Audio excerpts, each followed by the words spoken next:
Stephen A. Smith is a sellout. Stephen A. Smith's an Uncle Tom. Stephen A. Smith ain't black. You ain't one of us. These are the kind of things that were said to me yesterday.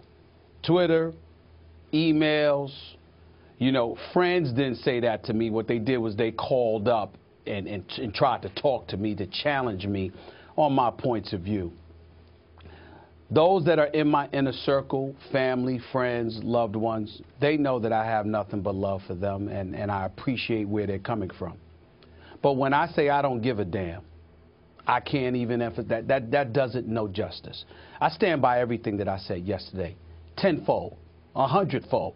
And I don't care who in the black community disagrees with me. I'm not interested in their disagreement on this particular issue because they're not looking at the bigger picture here.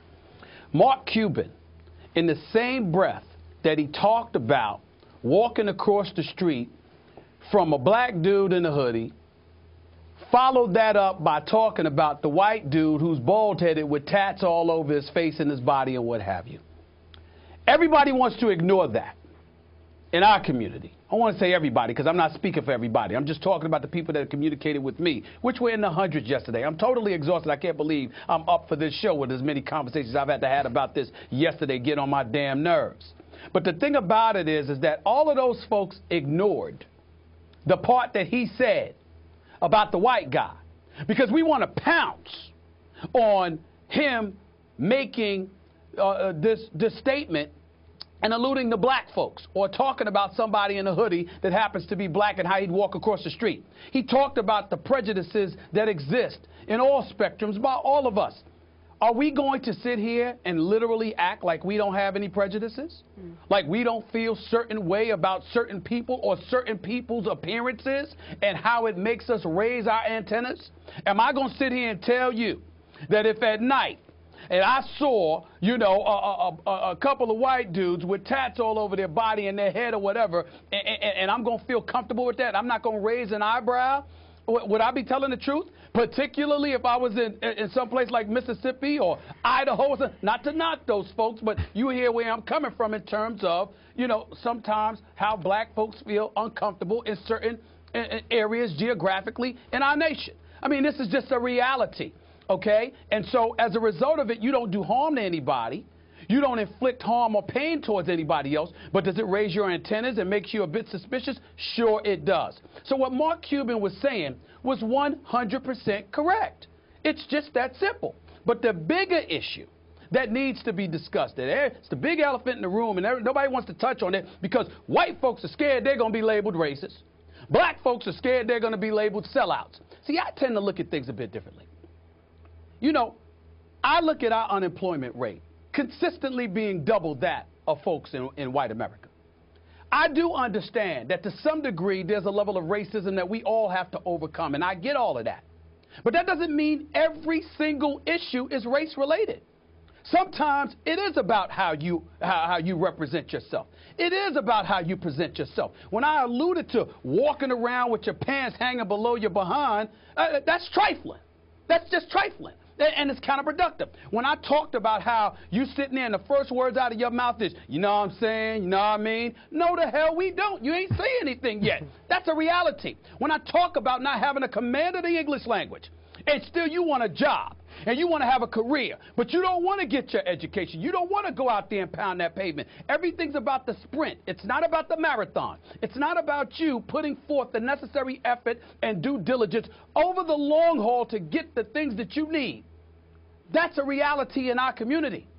And when you look at the guys, whether it's P. Diddy, whether it's Jay-Z, whether it's LeBron or D-Wade or whatever, here's the reality of the situation. Everybody can't be them.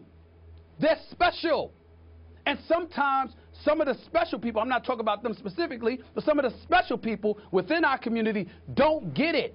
They are special. Everybody can't be them. So when I'm here on national television talking to them and talking to our community, I'm trying to educate you about the minefields that await, the stereotypes and the perceptions that you can't feed into if you want to move forward in life.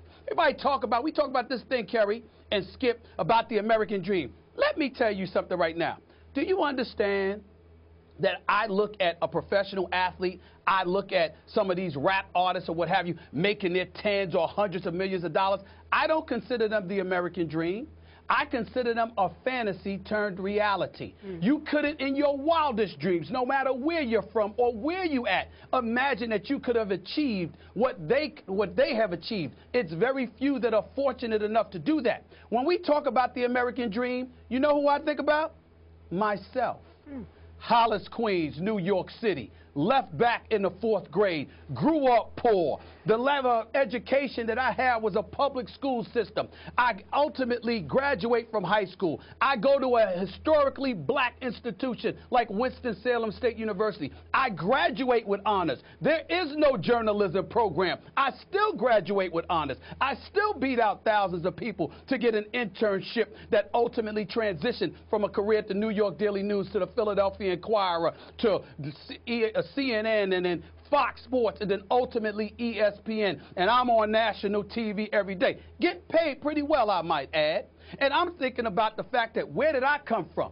This is the road you've got to climb. You know, everybody can't be Jay-Z. That's 1 in a billion. Everybody can't be Shaq and Kobe. That's 1 in a billion. But you can be Stephen A. Smith. Educate yourself. Work hard. Do what you have to do. Pound that pavement. Be about the business of going for yours and understanding what you have to do to work through the political minefields that waits for you in every step of our lives. So true. That's what I'm talking about. And people don't get that.